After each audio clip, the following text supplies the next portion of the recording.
My name is Michele.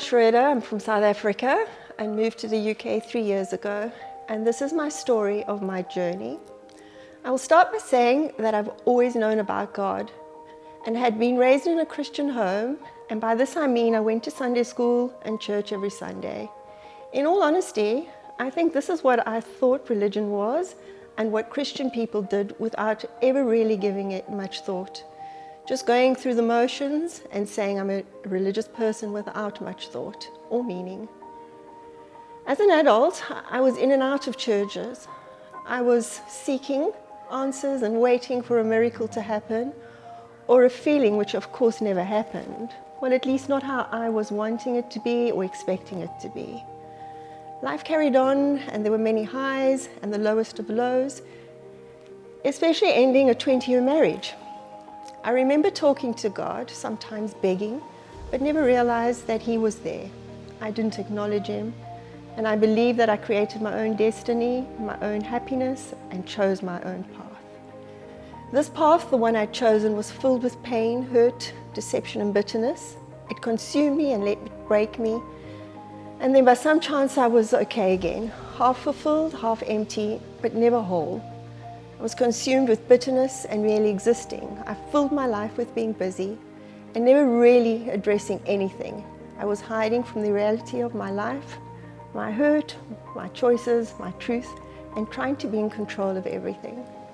Just before COVID, the company my husband works for wanted him to come here and work in the UK. In fact, it wasn't a choice, it was more of an instruction.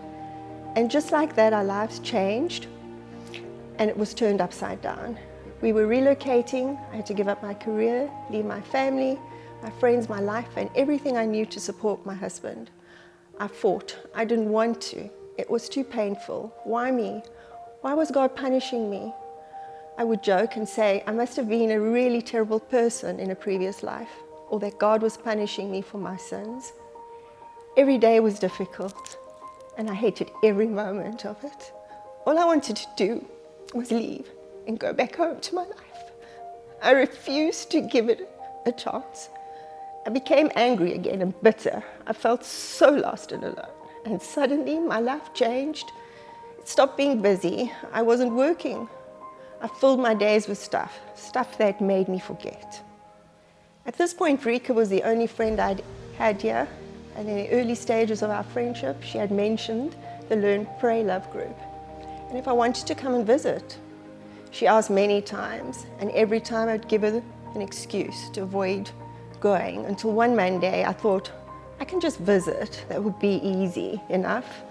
And what have I got to lose? And besides that, I was starting to feel bad about all the excuses I was giving Rika about not coming.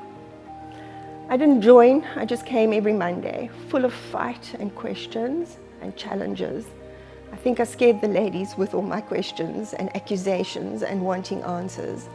I had so many questions, and these ladies were so knowledgeable. They knew all about God and His love for them, and their faith and their passion for God was overwhelming. Time and time again, I would be feisty and push for answers, but they were always there, guiding, caring, loving, and never giving up.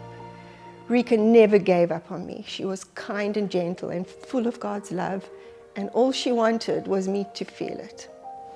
And again, I became quiet, but something was changing.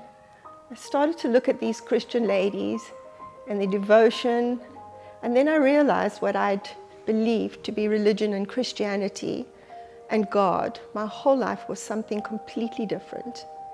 There were words, scriptures, and messages everywhere, and I could feel and see for the first time. I wanted what they had. I started asking for it. I started to trust, and I allowed myself to feel God's love. I was desperate to be a different version of myself. I couldn't do it by myself anymore. I became small, humble, and wanted God to see me, to love me, and to take control of me and my life. And when I relinquished and surrendered and gave Him the burden, He answered like never before.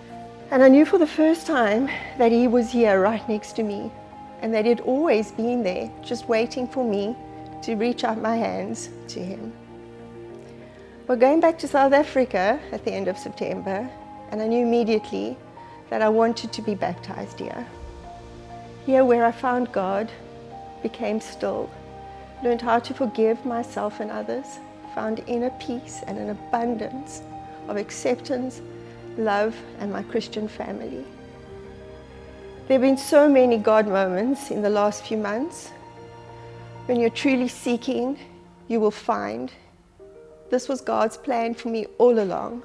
I came over the water to be submerged under the water, and back over the water, full of God's love and armor, to take me back home.